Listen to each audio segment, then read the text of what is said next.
Olá, olá, a graça e a paz do nosso Senhor Jesus seja sobre a sua vida. Muito bem-vindo mais uma vez aqui no Teologia em Tela. Sou o pastor Wenderson. Hoje vamos falar sobre o problema sinóptico, os diferentes pontos de vistas narrativos entre os evangelhos sinóticos, tá? Você já deve ter se deparado com algumas situações onde um texto de um dos evangelhos é diferente de um outro texto do outro evangelho, e que aparentemente eles vão entrar em discordância.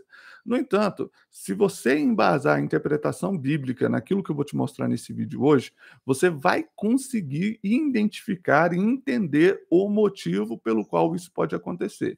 Então, existem dois pontos aqui que eu quero pontuar. A primeira é, inclusive eu já falei no vídeo anterior, quando eu explico o que é sinótico, vou deixar cards aqui na descrição do vídeo, no link aqui em cima, em algum lugar dessa tela, para que você possa clicar e assistir. Mas o fato é que nós temos ali uma data muito posterior aos eventos dos acontecimentos.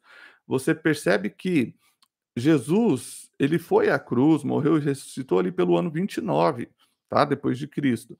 E o fato é que o primeiro dos evangelhos a ter sido escrito, que provavelmente foi Marcos, que com certeza, na verdade, foi Marcos, foi depois do ano 70, foi próximo do ano 70. Pode até ter sido antes para alguns autores.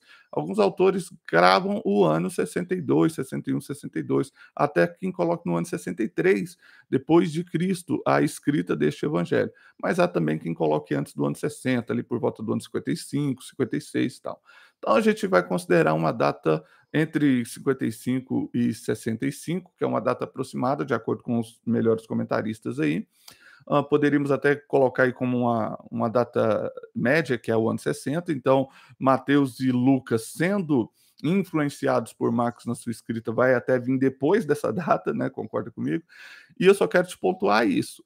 O fato é que existe uma lacuna de tempo muito extensa e muito grande entre os acontecimentos em si, que terminam ali no ano 29, até a escrita do primeiro evangelho, a testemunha do primeiro evangelho.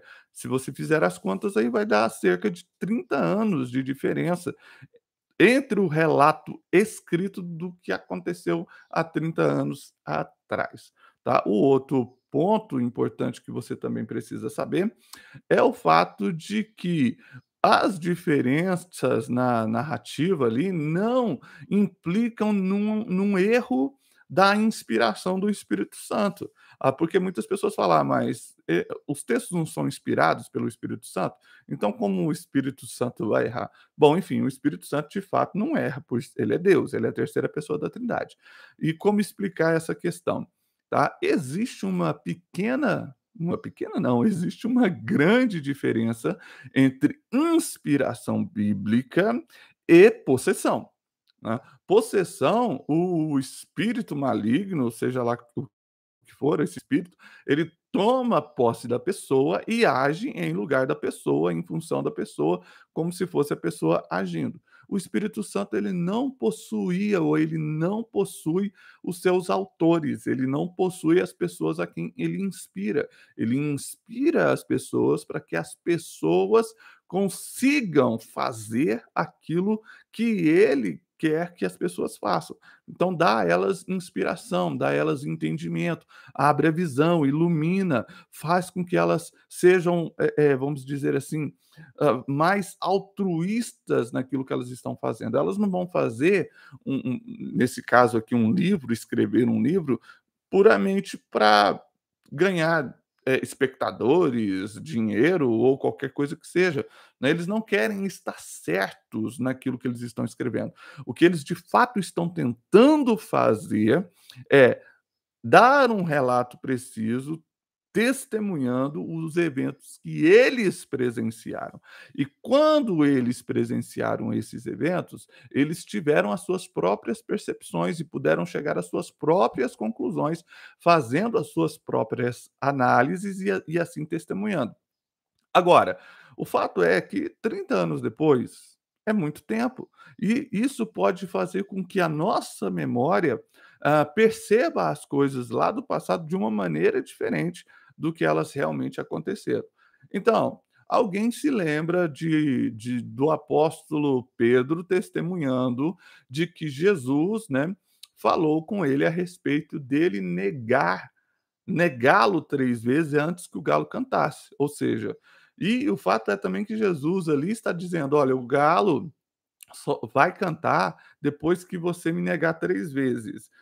Como uma forma de mostrar que Pedro, ia ser pego de surpresa e ele iria negar Jesus muito mais rápido do que ele estava pensando, porque foi naquela mesma noite, né, já era noite e naquela mesma madrugada Pedro o negou por 3 vezes. Então esse é um relato interessante, mas que em outro evangelho vai ser narrado como se, o galo cantasse 2 vezes e não apenas uma vez, tá. Então essa lembrança, pode ter sido de uma maneira ou de uma perspectiva diferente, por eles terem ouvido o galo cantar, ou por eles terem ouvido o testemunho de Pedro, ou por eles até mesmo não terem presenciado o fato em si e terem ouvido o testemunho depois de uma outra forma, tá. E aí quem lembrou com mais precisão, relatou com mais precisão essa questão.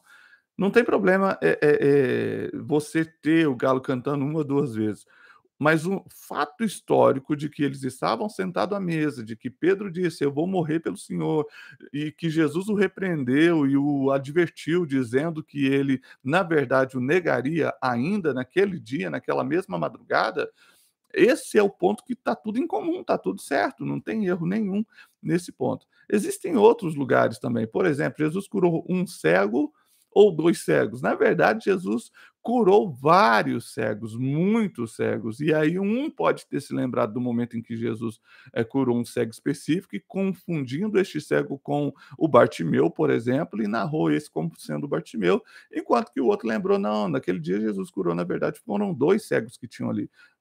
Talvez um até foi o Bartimeu mesmo, só que um ignorou, porque o Bartimeu, ele provavelmente se converteu e se tornou um cristão e foi conhecido da igreja posteriormente, por isso que o nome dele é citado ali. Afinal de contas foram 30 anos depois, o próprio Bartimeu poderia estar dando esse testemunho posteriormente, dentro das igrejas aonde ele passou, né. Então, eles podem ter ouvido esse relato do próprio Bartimeu e se lembrado do momento em que Jesus, curou Bartimeu ali naquele lugar, né. Inclusive tem a questão da diferença também se Jesus estava entrando em Jericó ou saindo de Jericó. E eu quero que você perceba que isso não é um erro que coloca em xeque a credibilidade do Novo Testamento, porque os fatos históricos aconteceram. Também não coloca em xeque a inspiração do Espírito Santo. Pelo contrário, fortalece a inspiração do Espírito Santo para estes autores. Por que fortalece? Porque, na verdade, o Espírito Santo não os dominou, não os possuiu. O Espírito Santo simplesmente os influenciou, os inspirou, os ajudou a lembrar de uma maneira mais espiritual possível, mais contextual possível, os relatos que eles próprios testemunharam em vida no passado. Então você precisa perceber que isso fortalece, né? Porque se as pessoas estão sendo manipuladas a escrever segundo a vontade do manipulador, essas pessoas seriam falsas, essas pessoas não seriam verdadeiras. O testemunho delas não seria real, porque elas não estariam testemunhando delas mesmas, elas estariam testemunhando do manipulador. Entendeu? O fato é que elas não foram manipuladas, elas não foram possuídas, elas fizeram aquilo de livre e espontânea vontade.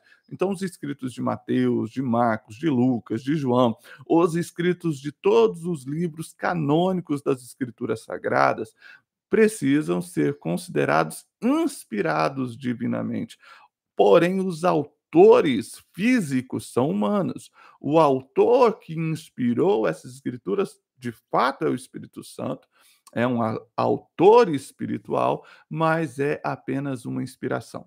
Só para dar uma ilustração bem limitada e humana aqui na Terra, né?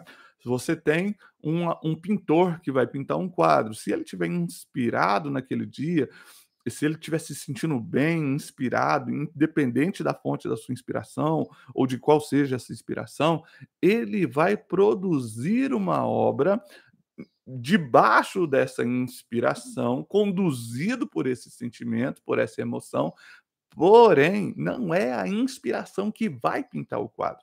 Quem vai pintar o quadro será o autor, com a percepção que ele tiver dentro da inspiração, entendeu?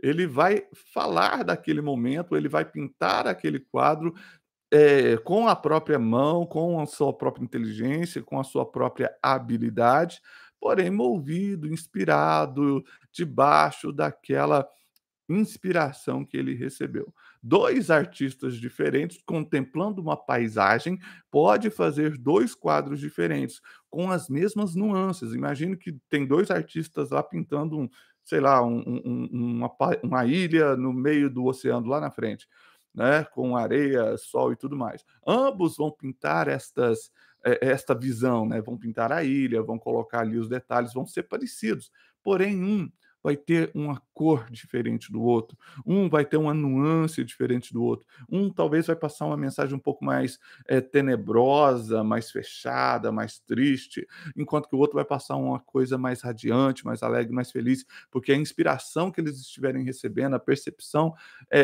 vai movê-los nessa direção, tá. Então percebe que a inspiração não possui a pessoa ao ponto dela distorcer toda a realidade, mas a inspiração ajuda ela a visualizar melhor, contemplar melhor aquilo que está sendo pontuado ou aquilo que está sendo visto por eles naquele momento. Os autores da Bíblia são autores diferentes. Mateus, Marcos, João são autores diferentes. Lucas, né, são autores diferentes um do outro com relação aos evangelhos. Porém, tiveram uma inspiração do Espírito Santo e cada um com um propósito específico, cada um com uma ideia específica, por isso que pode ocorrer estes pequenos erros aí, aparentemente erros, né, mas que não são erros tão que ferem, tá, a historicidade das escrituras sagradas, tá. Porém, cada um traz um pano de fundo diferente, um propósito diferente, uma motivação diferente. Quer saber um pouco mais sobre essas motivações? No próximo vídeo a gente vai falar sobre elas, né, sobre o propósito de cada um desses evangelhos, em especial os evangelhos sinóticos, mas também vou citar aqui o evangelho de João. Portanto, se inscreva no canal, tá? Antes de sair, se inscreva no canal, compartilhe, deixe seu comentário aí, perguntando ou discordando aí de alguma informação e nos ajude a crescer. Fechou? Muito obrigado aí por sua presença. Até o próximo vídeo. Tchau, tchau, tchau.